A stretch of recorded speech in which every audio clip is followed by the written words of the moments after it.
Hello and welcome back to my channel. कैसे हो आप लोग? आई होप आप लोग बढ़िया होंगे। आज हम लोग स्टार्ट करने वाले हैं हमारे फाइनल एग्जाम के साथ, जो कि है हमारा बैलेंस शीट। इसको स्टार्ट करने से पहले आई रिक्वेस्ट यू गाइस कि अगर आप लोगों ने मेरे जो पिछले 2 वीडियोस हैं उनको नहीं देखा है तो पहले प्लीज उनको जाके देखो, ताकि आपको समझ आए कि हम बैलेंस शीट कैसे प्रिपेयर करते हैं। ठीक है, अब हम बात करेंगे आज बैलेंस शीट की। बैलेंस शीट देखो, जो एनपीओ की बैलेंस शीट है या बाकी एंटरप्राइजेस की बैलेंस शीट है वो सेम है, आपको उसी तरीके से बनाना है। बस जब भी आप एनपीओ की बैलेंस शीट स्टार्ट करते हो ना, तो आपको क्या है यहाँ पे देखना पड़ेगा कि क्या आपको कैपिटल फंड के नाम से या कॉर्प्स फंड के नाम से या फिर जनरल फंड के नाम से कोई अमाउंट दिया है। अगर दिया है तो आप क्या है अपना काम आगे स्टार्ट कर सकते हो। अगर नहीं दिया है तो आपको क्या है एक ओपनिंग बैलेंस शीट बनानी पड़ेगी। If this is given, well इनको स्टार्ट कर दो अपना क्वेश्चन। नहीं दिया है तो आपको बाकी की चीजें दी होंगी जिससे आप क्या है अपनी एक ओपनिंग बैलेंस शीट बनाओगे और उससे क्या है आप ये चीज निकाल पाओगे कि आपका कॉर्प्स फंड क्या है या कैपिटल फंड कितना था या जनरल फंड। ये तीनों एक ही चीज है। ठीक है, अब हम इसको देखते हैं कि हम इसको बनाते कैसे हैं। और opening capital, that is your opening capital fund या कॉर्प्स फंड या जनरल फंड के नाम से अगर कुछ भी बोलो इन्हें, I will take it as capital fund. ठीक है, मान लो अगर आपको कैपिटल फंड नहीं दिया हुआ है, आपने निकाला, ओपनिंग बैलेंस शीट बनाई, सो आपका कैसे निकलेगा ध्यान से देखना। ओपनिंग कैपिटल फंड आपका किसके इक्वल होगा? It will be equals to your total assets minus total liabilities.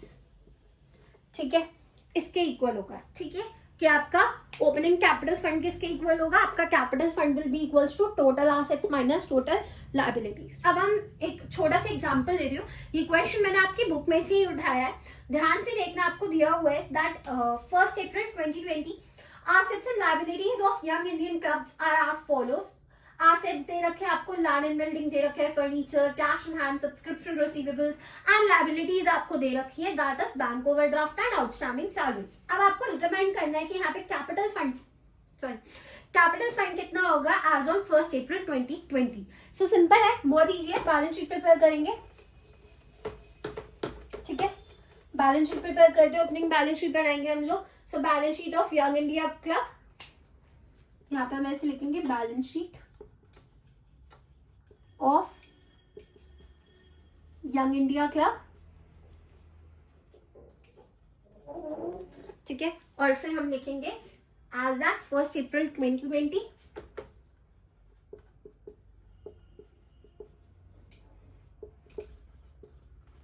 और हम एक बैलेंस शीट का परफॉर्मा क्रिएट करते हैं। ठीक है, यहाँ पे आ जाएगा लायबिलिटीज रुपीज, एसेट्स रुपीज। ठीक है, सबसे पहले हमें एसेट्स दे रखे हैं, जैसे जो भी दे रखा है वो एज इट इज लिख दो। सबसे पहले हमने दे रखा है कैश, लैंड एंड बिल्डिंग, तो हम लिख देते हैं लैंड एंड बिल्डिंग। कितने की दे रखी है हमें? 2 लाख की। देन फर्नीचर गिवन है 65,000 का। देन हमें कैश ऑन हैंड दिया हुआ है, दैट इज 25,000 का। लास्टली हमें दे रखा है सब्सक्रिप्शन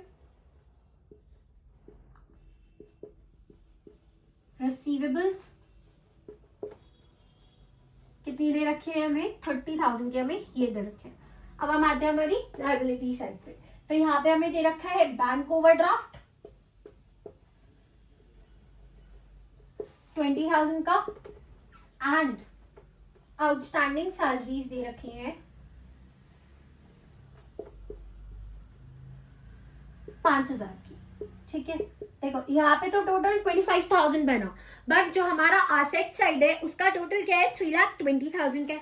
और हमें पता है कि एसेट और लायबिलिटी तो हमेशा इक्वल होती है। सो अब हम क्या करेंगे, क्योंकि यहाँ पे हमें पता है हमारा कितना आ रहा है आंसर,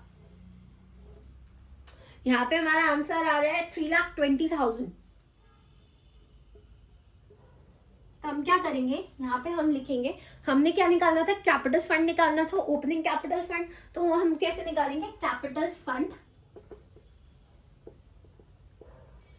बैलेंसिंग फिगर करके 3,20,000 माइनस आप क्या कर दोगे 25,000, तो आंसर आ जाएगा 2,95,000, 2,95,000 and your total will be equal, right? 3,20,000 and 3,20,000। इससे मुझे क्या है, मेरा कैपिटल फंड में। तो अभी हम लोगों ने देख लिया था कि कैसे हमारा जो है बैलेंस शीट बनेगी, ओपनिंग बैलेंस शीट कैसे जो है बनती है, और उसमें से आपने कैसे ओपनिंग कैपिटल फंड निकालना है। तो जब आप इस कैपिटल फंड को निकाल लोगे ना, या आपको ऑलरेडी कैपिटल फंड दे रखा है, तो अब आप इसमें क्या करोगे, आपको जो सरप्लस या डिफिसिट जो आपका इनकम एंड एक्सपेंडिचर अकाउंट से बना था वो आप यहाँ पे एडजस्ट करोगे, ठीक है। अगर तो आपका क्या है इनकम, अगर आपका सरप्लस आता है तो आप वो सरप्लस क्या है यहाँ पे ऐड कर दोगे। अगर डिफिसिट आता है आपका, तो वो क्या आप कैपिटल फंड में से माइनस कर दोगे, ठीक है। अब हम समझते हैं, हमारी कुछ अराउंड 8 पॉइंट्स है जो आपको ध्यान में रखने हैं जब भी आप बैलेंस शीट प्रिपेयर करोगे। तो सबसे पहला पॉइंट है कि वैल्यू ऑफ फिक्स्ड एसेट्स आप कैसे निकालोगे, ठीक है। हाँ, you will determination of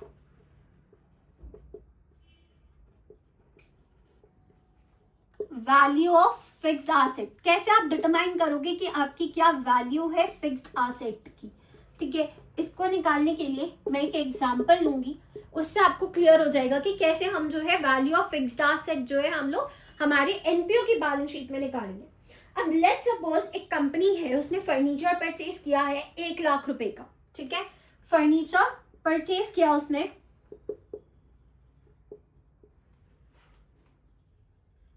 ₹1 lakh, 1 lakh का उसने फर्नीचर परचेज किया। एंड लेट्स सपोज कि उसने एक उसका पार्ट जो था वो बेच दिया, ठीक है। One of its part was sold for ₹25,000, but उसकी वैल्यू क्या थी, हमारे पास कितनी वैल्यू थी उसकी, 20,000 थी, बट हमारी book value of that part was 20,000 but sold for ₹25,000, ठीक है। ये आपको दिया हुआ है। सो दैट मीन्स जो आपका 20,000 था, ये क्या है, इसका बुक वैल्यू है, book value of the part sold, ठीक है। अब आप क्या करोगे, ध्यान से देखना, जब आप इसको फाइंड आउट करोगे, जब आपको इसको बैलेंस शीट में लिखना है, तो आप कैसे करोगे, यहाँ पे आपके 2 जो अकाउंट्स है, पहले तो वो जो है अफेक्ट होंगे। पहला आपका एक income and expenditure account affect होगा, और एक आपका बैलेंस शीट में एसेट साइड पे आप शो करोगे। सो आप इनकम एंड एक्सपेंडिचर अकाउंट में जो ये आपको 5,000 का प्रॉफिट हुआ है, जो ये आपको 5,000 का प्रॉफिट हुआ है, ये आप कहाँ पे है, इनकम एंड एक्सपेंडिचर अकाउंट में शो करोगे।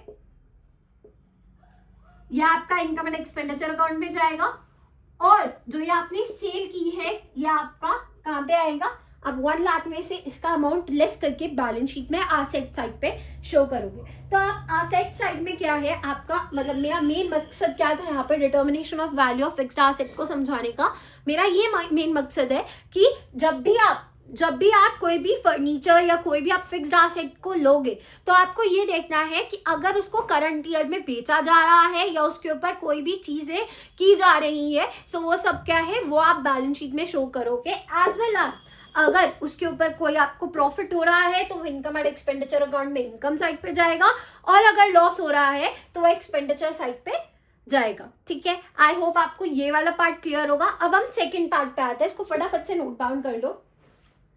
नेक्स्ट है हमारे पास लोन्स, ठीक है।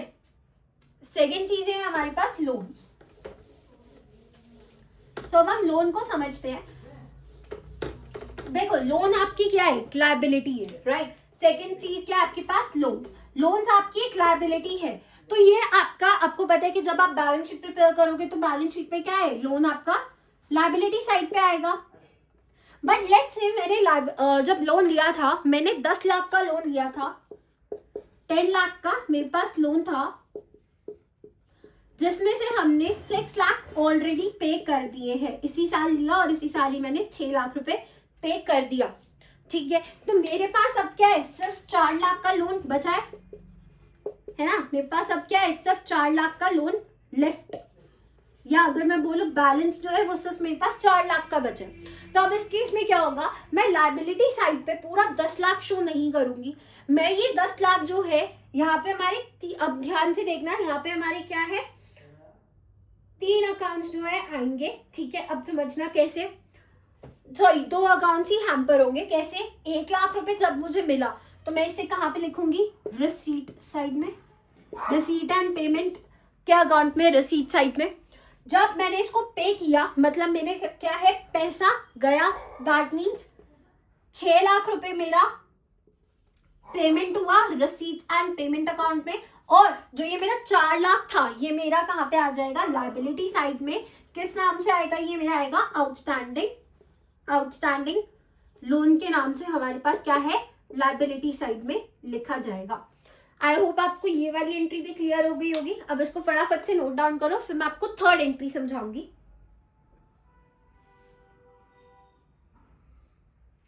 अब लेट्स से तीसरी एंट्री क्या है, मान लो मैंने कुछ एडवांस दिया, मैंने किसी को एडवांस दिया।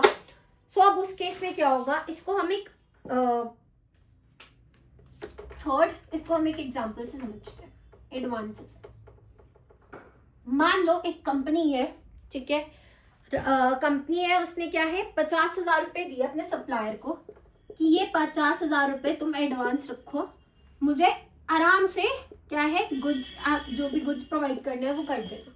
अब क्या हुआ, ये तो मैंने पे किया, ठीक है। सप्लायर ने क्या बोला, मेरे पास अभी सिर्फ 20,000 का सामान है, आप ये लो, ठीक है। 20,000 के मुझे उसने गुड्स दे दिए और ₹30,000 उसने मुझे एज एन बैलेंस वापस कर दिया। ये मेरा बैलेंस उसने मुझे वापस कर दिया। सो अब इस केस में क्या होगा, ध्यान से देखना, जब मैंने 50,000 सप्लायर को दिए, पैसा गया, दैट मीन्स मेरा क्या है, पेमेंट हुई, ठीक है। 20,000 के गुड्स आए, ठीक है, और 30,000 मेरे पास बैलेंस बचा।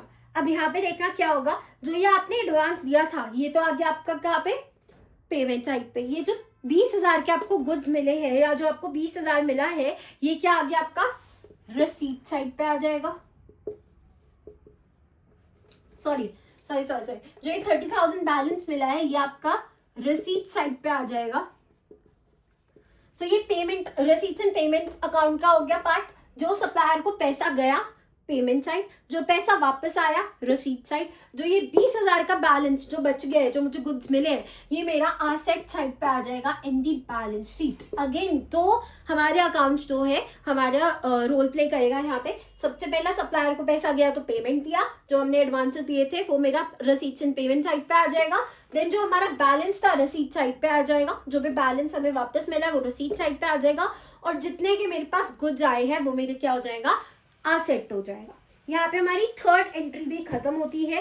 अब आते हैं हम लोग नेक्स्ट पे, that is your value of investment, ठीक है। अब आप इसको लिख लो एक बारी फटाफट से। अब आ जाओ फोर्थ पे, that is your value of investment. आप कैसे निकालोगे, fourth is your value of investment. Value of investment में क्या करोगे, अब ध्यान से देखना। मान लो आपने कुछ इन्वेस्ट किया था, ठीक है। सो जब आप इन्वेस्टमेंट करते हो, that is investment made, that means आपने कुछ पे किया, मतलब आपका पैसा गया, दैट मीन्स पेमेंट साइड पे आएगा, ठीक है। अगर आपने इन्वेस्टमेंट जो आपने की थी उसको वापस खरीद लिया, मान लो आपने कहीं पे इन्वेस्ट किया था बट अब आपको और ज्यादा रिस्क नहीं लेना, अब आप वापस से अपनी इन्वेस्टमेंट अपने पास ले आते हो, या जो जितने भी पैसे आपने अर्न किए उसको वापस ले लिया, that is called investment released, right. तो मैंने क्या किया, इन्वेस्टमेंट को रियलाइज कर दिया, तो उस केस में मेरा क्या है, रिसीट साइड पे आएगा ये। और अगर मैंने इन्वेस्टमेंट कर रखी है, उससे कोई भी इंटरेस्ट आ रहा है या जो भी मेरी इन्वेस्टमेंट होगी वो कहां पे आएगी, मेरी बैलेंस शीट में एसेट साइड पे आएगी, ठीक है। ये जब मैं आपको एक बैलेंस शीट का परफॉर्मा दिखाऊंगी ना, उसमें आपको समझ आ जाएगा कि ये कैसे हुआ है, ठीक है। Next we have fifth, that is liability. इसको जल्दी से कर लो। देखो लाइबिलिटी और जो मैं बाकी के अब मैं कराने वाली हूँ, ये बहुत छोटी छोटी पॉइंट्स हैं जो आपको याद रखने पड़ेंगे. सो लाइबिलिटी की अगर हम बात करें, फिफ्थ लाइबिलिटीज. देखो अगर आपको कोई भी प्रीवियस ईयर की लाइबिलिटी दी हुई है तो आपको वो पहले एडजस्ट करनी है, तभी आप क्या है बैलेंस शीट में उसे लिखोगे. ठीक है. So you have to first adjust the liabilities which are appearing in the previous years balance sheet, तभी आप उसको करंट ईयर की बैलेंस शीट में लिखोगे. नेक्स्ट आपके पास है cash and bank balance. Cash and bank balance क्या कहता है, अब इसको समझना. कैश एंड बैंक बैलेंस ये बोलता है कि जो भी आपके रिसीट साइड पे, अगर आपको कोई भी कैश या बैंक बैलेंस का रिसीट साइड पे आपको दिया हुआ है, अगर जो भी बैलेंस आपका बचा है वो रिसीट साइड पे आ रहा है, तो वो आप क्या कर दोगे, उसको आप एसेट साइड में ऐड कर दोगे. सो इफ रिसीट साइड पे आ रहा है तो उसको आप क्या है एसेट में कर दोगे. और अगर कोई बैंक ओवरड्राफ्ट आ रहा है तो वो आप लाइबिलिटी साइड पे लिखोगे. आई होप आपको इतना क्लियर हो गया होगा. अब नेक्स्ट है सरप्लस और डिफिसिट, जिसका मैंने आपको पहले एक्सप्लेन कर दिया है कि अगर सरप्लस है तो वो क्या है आपका ऐड हो जाएगा कैपिटल फंड में, और अगर डेफिसिट है तो माइनस हो जाएगा. तो कैपिटल फंड में इसे ऐड कर देना और डेफिसिट को कैपिटल फंड में से लेस कर देना. ठीक है. अब लास्टली जो आपका बहुत इंपॉर्टेंट चीज है, कुछ adjustments related to expenses and income. एक बार इसको लिख लो, फिर मैं आपको नेक्स्ट एक्सप्लेन करूंगी. सो 8 है हमारे पास adjustments related to expenses and income. Adjustments related to expenses. ठीक है जी. अनंतम सबसे पहले आता है हमारे पास एक पॉइंट. मान लो मेरी कोई आउटस्टैंडिंग एक्सपेंसेस है, मेरे पास कोई आउटस्टैंडिंग एक्सपेंसेस है, तो वो मेरा कहाँ पे जाएगा, ये तो हमें पता है. वो कहाँ पे जाता है, हमारा लायबिलिटी साइड पे जाता है. राइट. अगर हमारे पास कोई भी प्रीपेड एक्सपेंसेस है, कोई भी मैंने एक्सपेंस पहले पे कर दिया था, वो मेरा क्या हो गया, एसेट हो गया, है ना. मैंने पहले ही खर्चा कर दिया, दैट मीन्स मेरा एसेट हो गया.